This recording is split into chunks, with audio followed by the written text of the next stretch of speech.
하나님 앞에 예배드리게 된 것이 우리의 어떤 결정으로 이렇게 온 것 같지만 여기까지 온 데에는 하나님이 우리를 지켜주시고 우리의 마음을 붙들어 주셨기에 이 자리에 있는 줄 믿습니다. 이 모든 것이 성령님의 인도하심입니다. 왜냐하면 우리가 오늘 이 시간에 예배를 드리지만 이 오늘이 그냥 온 것이 아닙니다. 미국의 문학가인 래프 월드 에머슨이라는 사람은 오늘에 대해서 이렇게 정의를 내렸어요. 오늘은 어제 죽은 사람이 그토록 살고 싶어 했던 내일이다. 우리가 별 생각 없이 하루하루를 우리가 살고 오늘에 대해서 그냥 자연스럽게 왔다라고 생각할지 모르지만 우리가 당연하게 맞이한 이 오늘은 어제 죽은 사람들이 그토록 살고 싶어 했던 내일입니다. 시한부 인생을 사는 사람들의 이 하루하루는 우리가 생각 없이 하루를 보내는 것과는 다른 의미일 겁니다. 그렇게 소중한 하루하루를 우리가 어떻게 보내고 있는가? 의미 있는 삶을 살고 있는가? 아니면 그저 그 하루를 지나가고 있는가?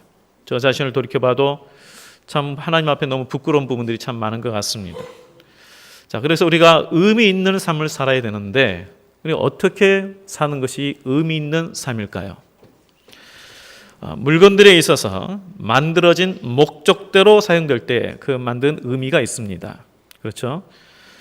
부엌칼이 그 만든 목적대로 식사를 준비하는 도구로 사용될 때 그것에 의미가 있습니다. 그 부엌칼이 다른 용도로 사용된다면 그 만든 바른 의미가 아니죠. 최신식 구호 장비가 아무리 있던들 목적대로 사용되지 않는다면 전시용으로 보관되어 있다면 그 아무 의미가 없습니다. 이번에 우리가 참사에서도 그 조난 채널이 16번이 있는데도 불구하고 16번을 사용하지 않았어요.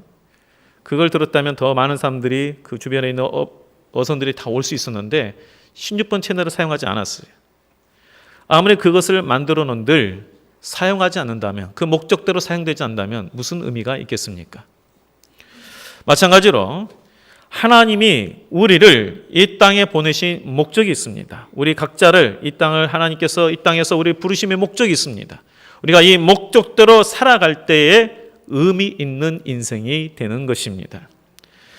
우리를 향한 여기 계신 우리 성도님 각자를 향한 하나님의 계획과 그 부르심의 목적이 조금씩은 다르겠지만 공통적인 것은 우리가 성령의 인도함을 받는 삶이 될 때야 그 부르심대로 살아갈 수 있다는 것입니다. 그러므로 우리가 성령의 인도함을 받는 삶, 성령의 사람이 되는 것이야말로 목적대로 살아가는 하나님의 부름에 합당하게 살아가는 가장 중요한 조건이 되는 것입니다. 그래서 우리가 하나님의 말씀과 기도 속에서 성령의 인도함 받기에 힘쓰지 않습니까? 그래서 바로 이것이 신앙생활인 것 같아요. 신앙생활은 다른 게 아니에요. 그냥 교회 생활이 신앙생활이 아닙니다. 교회에서 내가 봉사한다고 해서 그게 신앙생활이 전부가 아니에요. 정말 신앙생활이 뭐냐? 그것은 하나님의 부르심에 합당한 삶이 되도록 하는 것, 이게 신앙생활이에요. 하나님께서 우리의 목적대로 부르신 목적대로 내가 살아가기 힘쓰는 것, 이게 신앙생활이에요. 그래서 우리가 성령의 인도함을 받기 위해서 힘쓴 것 아니겠습니까? 오늘 본문의 말씀을 보면 베드로는 자신의 모든 이 행동과 일의 과정 속에서 성령님이 지시하시고 인도하셨다는 것을 강조하고 있습니다. 자신을 욥바에서 자기가 욥바에 있었는데 가이사랴로 부르신 분은 바로 성령님이셨다. 바로 성령의 인도함 받아서 내가 간 것이다. 나의 자유로 간 것이 아니다. 또 나한테 고뇌를 통해서 사람을 보냈는데 이것도 성령께서 말씀하셔서 이루어진 것이다. 어떤 한 사람의 의견이 아니다. 그리고 본인이 하나님의 말씀을 전할 때에 그 말씀을 듣는 이방인들 모든 사람들에게 성령 임하셨는데 이것도 내가 한 것이 아니고 성령께서 그들에게 은혜를 베푸신 것이다. 그리고 그가 세례를 주게 된 것도 성령께서 인도하신 것이다. 그래서 이 말씀을 오늘 본문에 하신 거죠. 그러니까 이 모든 부분에 뭐가 있어요? 모든 행동과 가정 속에서 성령님이 계셨고 성령의 인도함이 있었다는 것을 말씀하고 있습니다.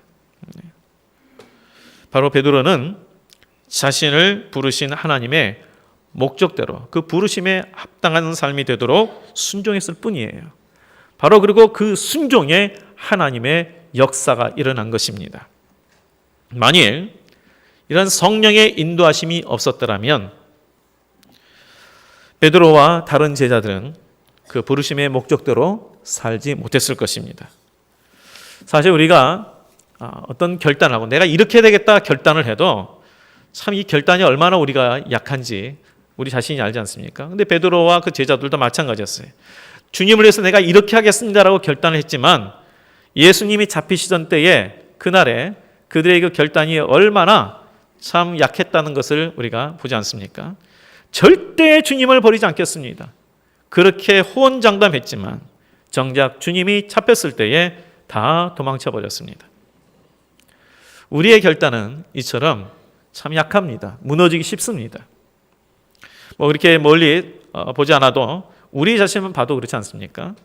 올해 초에 내가 어떤 좋은 선한 습관을 위해서 안 좋은 습관을 버리기로 결단했던 것들, 그런데 4개월이 지난 지금 시점에서 지금의 그러한 결단한 부분이 어떤 상황이 있습니까?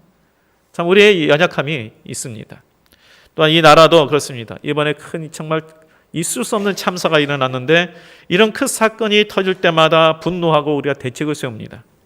다시는 이런 일이 없도록 해야 된다고 다짐하지만 또다시 그러한 인재들이 참사들이 반복이 됩니다. 시간이 지나면 원상태로 돌아가는 경우가 너무나 많습니다.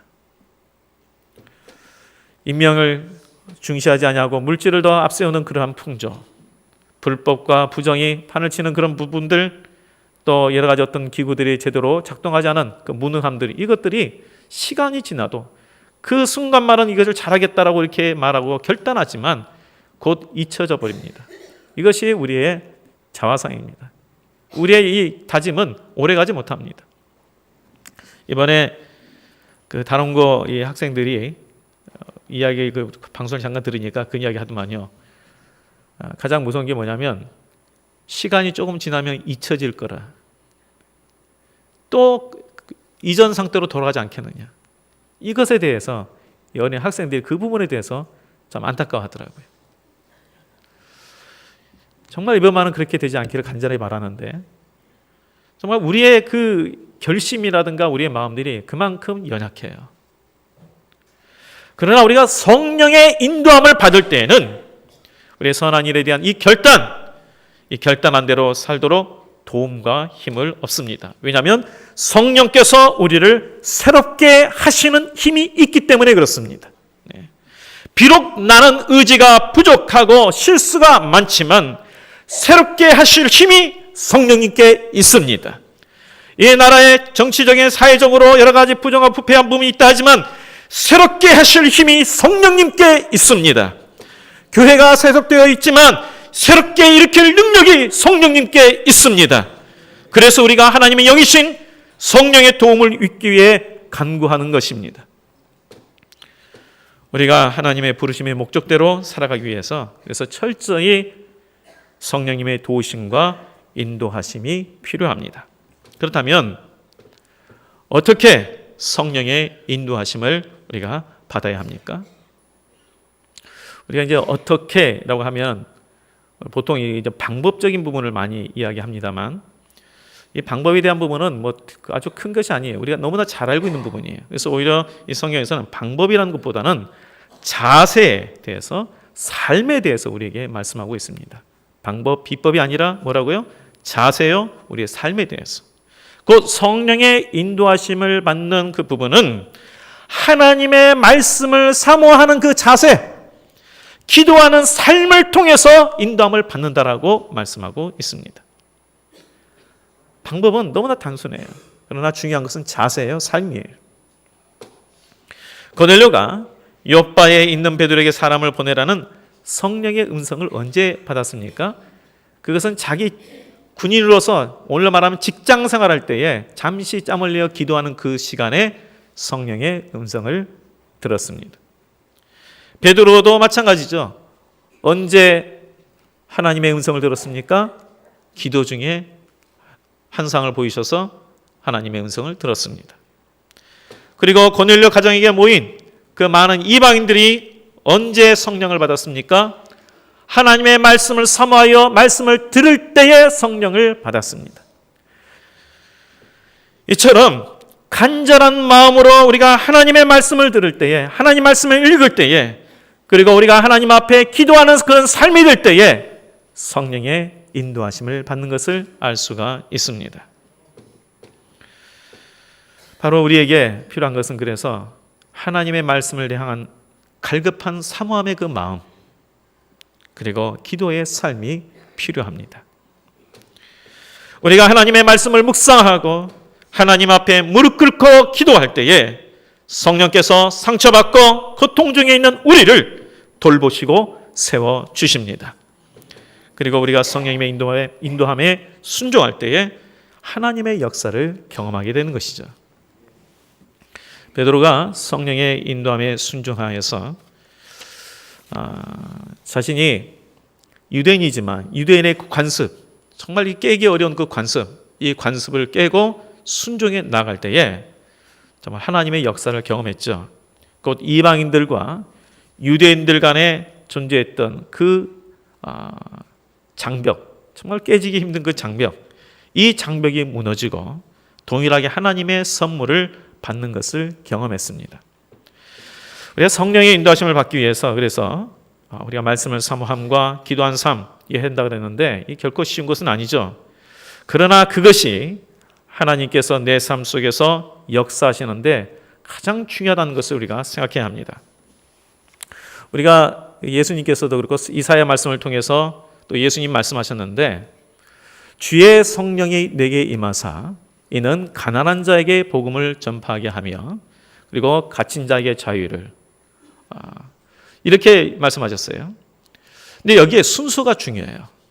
내가 주의 성령이 내게 임하였으니 먼저 성령이 나를 온전히 주관하신 이후에 이 일들을 감당할 수 있다는 거예요. 주의 성령이 임하지 아니하고 내 의지와 내 힘대로 하면은 결국 처음에 시작했던 마음들이 나중에 가서는 변질되고 또 이것들이 잘못됩니다. 우리의 결심과 결단은 약합니다. 먼저 주의 성령이 우리를 붙드심이 필요해요. 성령의 인도하심을 받는 것이 필요해요. 근데 그런 성령의 인도함을 받는 데 있어서 뭐가 필요하다고 했습니까? 하나님 말씀을 사모함으로 말미암아 그 말씀을 묵상하며 하나님 앞에 간절히 주여 성령의 나를 인도해 달라고 무릎으로 기도하는 그 삶이 절대적으로 필요하다는 거예요. 근데 사단이 그걸 너무나 잘 알기 때문에 그래서 우리가 이 성령의 인도함을 받지 못하도록 방해하는 거죠. 우리의 분주함으로 말미암아 하나님의 말씀을 읽지 못하도록. 사실 바빠서 못 읽는다는 것은 거짓말이에요. 우리가 게을러서 못 읽는 거지 바빠서 못 읽는 경우가 어디 있습니까? 결국 우리가 사모함이 없는 거예요. 바빠서 기도 못하는 것은 다 거짓말이에요. 우리가 그것을 우선순위를 안 세워서 그렇지. 근데 사단은 자꾸 우리에게 속여요. 우리가 하나님의 말씀을 사모하지 못하도록 기도하지 못하도록 계속해서 방해해요. 성령의 인도함을 받지 못하도록 하기 위해서. 성령께서는 우리를 새롭게 하시는 힘이 있습니다. 그래서 우리가 성령의 인도함을 받음으로 말미암아 새로움의 역사가 나타나는 것이고요. 또한 성령께서는 하나님의 뜻을 깨닫도록 우리를 깨닫게 하시는 역사를 허락하여 주십니다. 보면 우리 16절 말씀을 우리 같이 한번 읽어보도록 하겠습니다. 16절 말씀. 시작. 내가 주의 말씀에 여호와는 물로 세례를 베풀었으나 너희는 성령으로 세례를 받으리라 하신 것이 생각났노라. 자, 여기 보면 베드로가 그들에게 가서 말씀을 전하는데 갑작스럽게 어떤 말씀이 생각났냐면 예수님께서 하신 말씀 중에 요한은 물로 세례를 베풀었으나 너희는 성령으로 세례를 받으리라 하신 것이 생각났다 그랬습니다. 그 말씀이 갑자기 생각난 거예요. 여기 시점이 중요해요. 왜 하필 따를 때가 아니라 이 고넬료 가정에서 하나님의 말씀을 전할 그때에 이 세례에 대한 부분이 생각났을까? 이 하나님 말씀이 왜 그때 생각났을까? 바로 이 말씀이 생각났기 때문에 그들에게 세례를 줄 수 있었거든요. 자, 성령으로 세례를 받으리라는 그 주님의 말씀이 고넬료 가정에 모인 자들에게 성령이 임할 때에 생각났다. 바로 이것은 성령의 깨닫게 하심과 성령의 인도하심을 말하고 있습니다. 하나님의 깨닫게 하심, 이 말씀으로 우리에게 생각나게 하시고 깨닫게 하신 것이 우리의 삶을 온전히 붙들어 주십니다. 마틴 루터 킹 그 목사님에 대해서 우리 많은 분들이 잘 아시죠. 이분이 참 이렇게 사회의 부조리에 대해서, 특별히 인종 편견에 대해서 하나님 말씀 붙들고 참 그 일을 감당하시다가 순교하신 분인데 굉장히 많은 협박이 있었습니다. 위협이 있었습니다. 한밤중에도 전화가 와가지고 죽이겠다고 협박하고, 사실 혼자만 있으면 사실 덜 두렵지만 가족까지 있는 경우에 있어서 가족까지 죽이겠다 하면 얼마나 마음이 참 그렇습니까? 그것도 하루에 한두 번 받아도요, 전화 같은 경우는 하루에 한두 번 그런 전화 받아도 마음이 철렁하지 않겠습니까? 그것도 매일같이 한두 번 받아도 철렁한데 이분은 하루에 40통, 하루에 30에서 많으면 40번 정도 편지를 받고 전화를 받았다 그래요. 죽인다고. 협박을 그렇게 많이 당했습니다. 근데 하루 이틀 다니고 계속 그러니까 우리 루터 킹 목사님도 너무 지친 거예요. 그래서 이 반복되는 협박이 너무 힘들어서 그만둬야겠다. 여기서 이제 나는 그만 좀 빠져야겠다. 이런 생각을 가졌는데 이제 본인이 무슨 생각을 했냐면 그래도 비겁하다는 소리 듣지 않고 빠져나갈 방법이 어디 있을까? 이런 생각을 했다는 거예요. 그러면서 이제 기도를 하는데 근데 기도하는 가운데 갑자기 하나님의 말씀이 떠올랐대요. 성령께서 깨닫게 하신 거죠. 그게 무슨 소리였냐면 이 말씀이었습니다. 정의와 진리를 위해 일어서라. 보라, 세상 끝날까지 내가 너와 함께 있을 것이라. 이 말씀이 생각났대요. 보라, 내가 세상 끝날까지 내가 너와 함께 있을 것이다. 이 말씀이 그때 들렸는데 너무나도 그 말씀이 힘이 됐다는 거예요. 여러 가지 협박과 위협에 있어서 너무 두려웠는데, 그래서 이제는 그만두고자 하는 그런 생각이 있었는데, 정의와 진리를 위해서 일어서라. 보라, 세상 끝날까지 내가 너와 항상 있을 것이다. 이 말씀이 머리에서 확신 있게 떠오르니까 그때부터 두려움이 없었다는 거예요. 갈등과 좌절의 그 상황 속에서 하나님이 말씀을 생각나게 하신 거예요.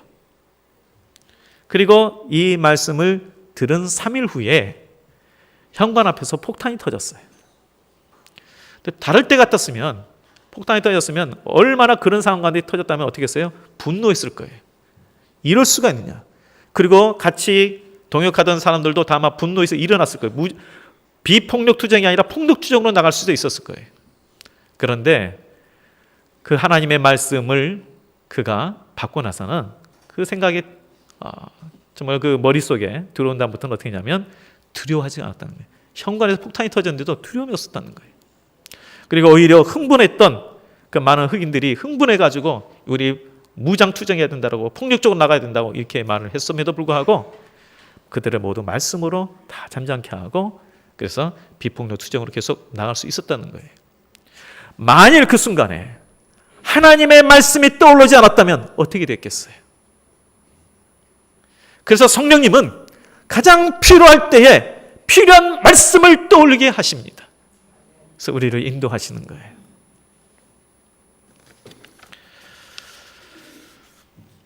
저 친구가 이렇게 요즘에는 이제 카톡 같은 걸 많이 하잖아요. 근데 글을 하나 이렇게 올렸어요. 주기도문을 하기가 참 힘들어. 왜 그러냐면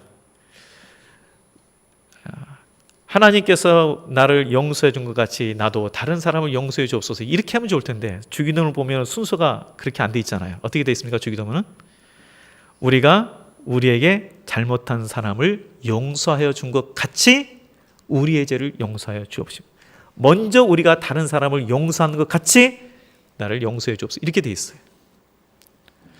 그런데 정말 용서하기 힘들다. 근데 용서해야 되느냐? 정말 근데 주기도문을 내가 만약에 용서하지 못하면 평생 내가 주님께서 가르치는 그 주기도문을 내가 기도하지 못할 것 같다. 우리가 용서하지 않으면 용서받지 못하잖아요. 그러니까 하나님의 말씀이 떠오르게 한 거예요.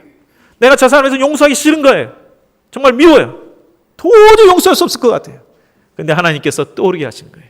아니야. 그래도 우리가 우리에게 잘못한 사람을 용서해 준 것 같이 우리의 죄를 용서해 줘서 이 말씀을 깨닫게 하심으로 그래, 용서해야지. 이렇게 된 거예요. 이처럼 우리에게 필요할 때마다 성령께서는 우리에게 그 말씀을 생각나게 하셔서 바로 하나님의 사람답게 살게 하는 것입니다.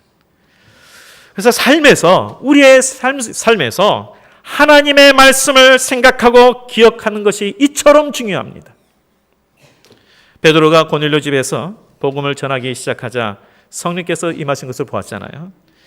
그와 동시에 주의 말씀이 생각나서 그들에게 세례를 베풀었습니다. 만약 그때에 베드로가 주님의 말씀이 생각나지 않았더라면 어떻게 됐을까요? 비록 복음은 전했을지 모르지만 세례를 그 자리에서 베풀지 못했을 겁니다.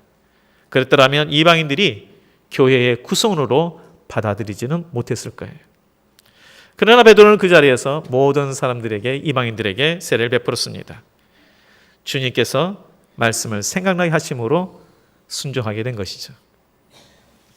자, 오늘 우리가 예배에 참석하고 말씀을 듣고 또는 말씀을 읽어도 우리의 삶 속에서 하나님의 말씀이 생각나지 않는다면 우리 삶의 변화가 일어나지 않습니다.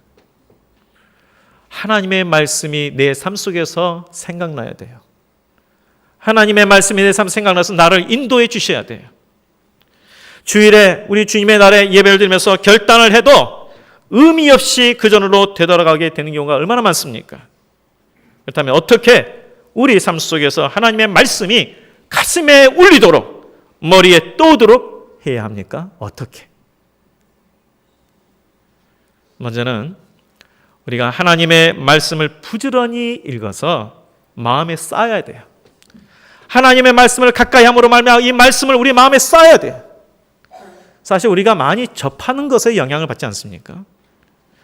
하나님의 말씀을 많이 접하고 하나님의 말씀을 사모함으로 내 마음에 쌓아둘 때에 이 말씀이 나를 움직이는 힘이 있어요. 그리고 성령께서 도우시도록 기도해야 합니다. 결국 아까 말했지만 이 방법이라는 것은 너무 단순하다고 그랬어요. 우리 교회에서 계속 말하는 말씀과 기도, 방법은 너무 단순해요. 그래서 방법이 아니라 중요한 것은 우리의 자세요, 삶이라고 이야기했습니다.